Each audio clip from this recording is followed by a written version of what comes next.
আসসালামু আলাইকুম বন্ধুরা, সবাই কেমন আছো? আশা করি অনেক ভালো আছো। আলহামদুলিল্লাহ, আমি অনেক ভালো আছি। আজকে তোমাদের মাঝে আমি চিতই পিঠা বানানোর রেসিপি নিয়ে চলে আসলাম। আমার ভিডিওটি না টেনে একদম শুরু থেকে শেষ পর্যন্ত দেখুন, তাহলে অনেক সহজেই চিতই পিঠা বানানোর রেসিপিটা শিখে যাবেন এবং বানাতে পারবেন। এই যে দেখুন, আমার চিতই পিঠাটা কত সুন্দর বানানো হয়েছে, অনেক সুন্দর সফট। যারা একদম নতুন, কখনো পিঠা বানাননি, আমার এই রেসিপিটা ফলো করুন, তাহলে অতি সহজে পিঠা বানানো শিখে যাবেন। কারণ আমি অনেক সহজভাবে সব কিছু শিখিয়ে থাকি। আর একটি কথা বন্ধুরা, যারা ধৈর্য সহকারে কোনো কাজ শিখে বা দেখে, তারাই সেই কাজে সফলতা অর্জন করতে পারে। এই জন্যে বলছি, যে ভিডিওটি দেখবেন ধৈর্য সহকারে সেই ভিডিওটি দেখবেন, তাহলে দেখবেন সেই ভিডিওর মতোই পারফেক্ট আপনিও তৈরি করতে পারবেন। কথা না বাড়িয়ে চলুন দেখা যাক কিভাবে তৈরি করা যায় চিতই পিঠা। এই যে প্রথমে একটা ডিশে হাফ কেজির মতো চালের গুঁড়া নিছি। এতে অ্যাড করে দিলাম একটু ময়দা। এতে করে কি হয়, পিঠাটা অনেক সুন্দর সফট হয় ময়দা অ্যাড করার ফলে। তারপরে দিয়ে দিলাম পরিমাণ মতো লবণ।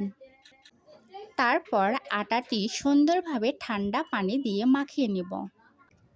একটা ডো তৈরি করতে যে পরিমাণ আটাতে পানি লাগে, সেই পরিমাণ আটাতে পানি নিব, সুন্দরভাবে মাখিয়ে নিব ঠান্ডা পানি দিয়ে। আস্তে আস্তে অ্যাড করব যাতে পানি বেশি না হয়। আমি ঠান্ডা পানি অ্যাড করতেছি আর এই যে এক হাতে সুন্দরভাবে মাখাচ্ছি। এই যে আমার মাখানো শেষ, মুঠা করা যাচ্ছে এরকমভাবে ঠান্ডা পানি দিয়ে মাখায় নেব। তারপরে এতে অ্যাড করব একদম ফোটানো পানি অ্যাড করে দিব আর আস্তে আস্তে আটার গোলাটি তৈরি করে নেব। বিশেষ করে লক্ষ্য রাখতে হবে আটার গোলাটি যেন বেশি পাতলাও না হয়, বেশি ঘনও না হয়।